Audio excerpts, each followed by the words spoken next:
राम राम राम राम राम राम राम राम राम नारायण नारायण। संबंध विभूतियां और योग, इन दोनों में से पहले भगवान 20वें श्लोक से 39वें श्लोक तक अपनी 82 विभूतियों का वर्णन करते हैं।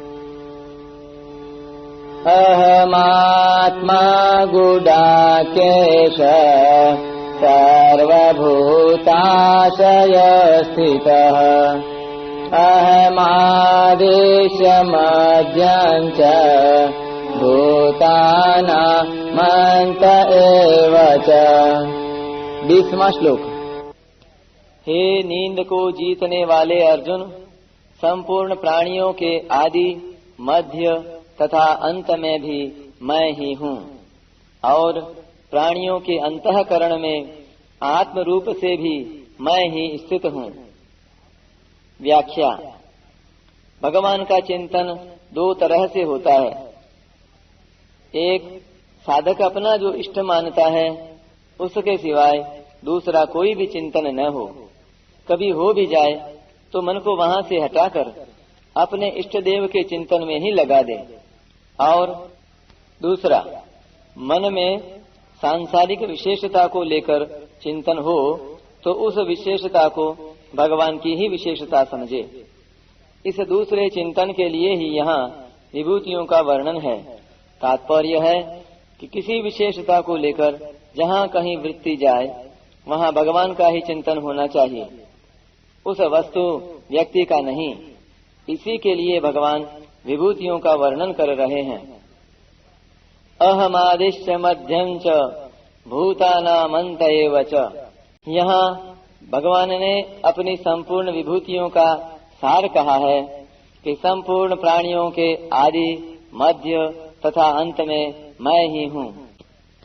यहाँ आदि ही और अंतः शब्द का प्रयोग पुल्लिंग में और मध्यम शब्द का प्रयोग नपुंसक लिंग में किया गया है। इसका तात्पर्य है कि आदि में अकेले परम पुरुष भगवान रहते हैं। अहम आदिर ही देवानाम महर्षिणाम च सर्वशः, और अंत में भी अकेले परम पुरुष भगवान रहते हैं। शिष्यते शेष संज्ञः।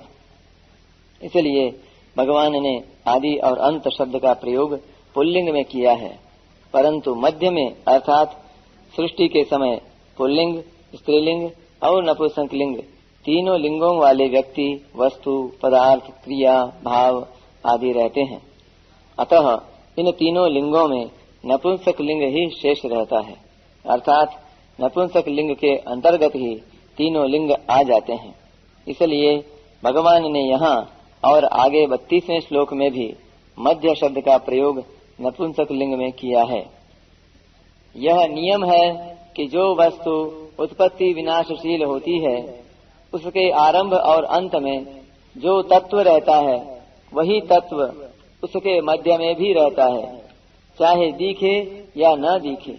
अर्थात जो वस्तु जिस तत्व से उत्पन्न होती है और जिसमें लीन होती है उस वस्तु के आदि, मध्य और अंत में सब समय में वही तत्व रहता है।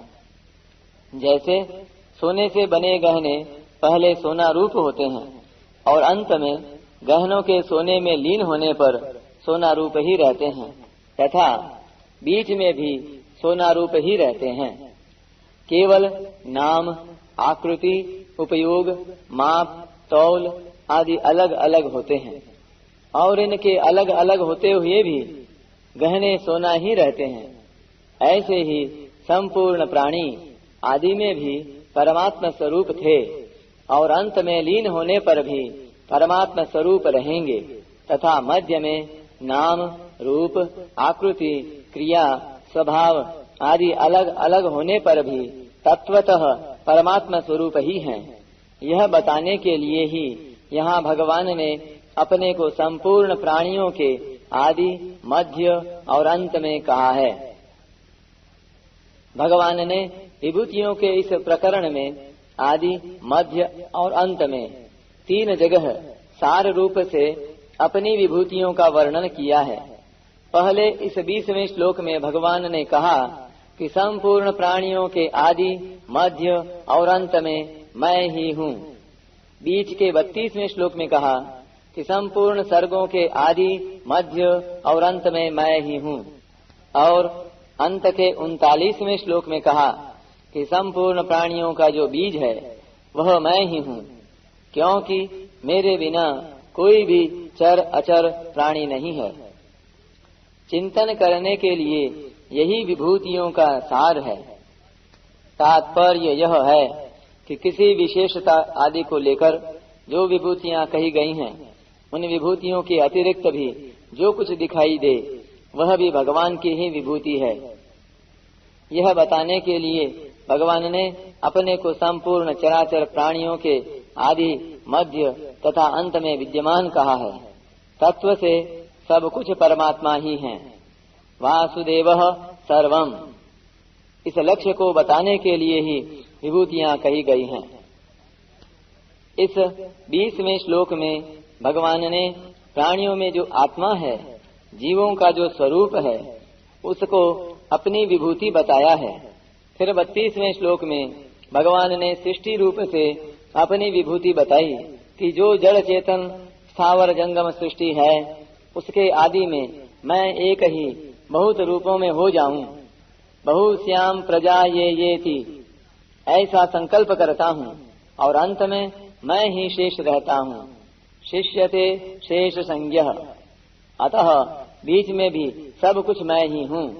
वासुदेवः सर्वम सदसच्चाहम अर्जुन, क्योंकि जो तत्व आदि और अंत में होता है वही तत्व बीच में होता है।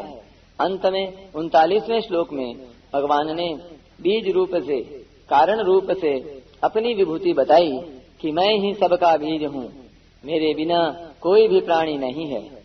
इस प्रकार इन 3 जगह 3 श्लोकों में मुख्य विभूतियां बताई गई हैं और अन्य श्लोकों में जो समुदाय में मुख्य हैं, जिनका समुदाय पर आधिपत्य है, जिनमें कोई विशेषता है, उनको लेकर विभूतियां बताई गई हैं।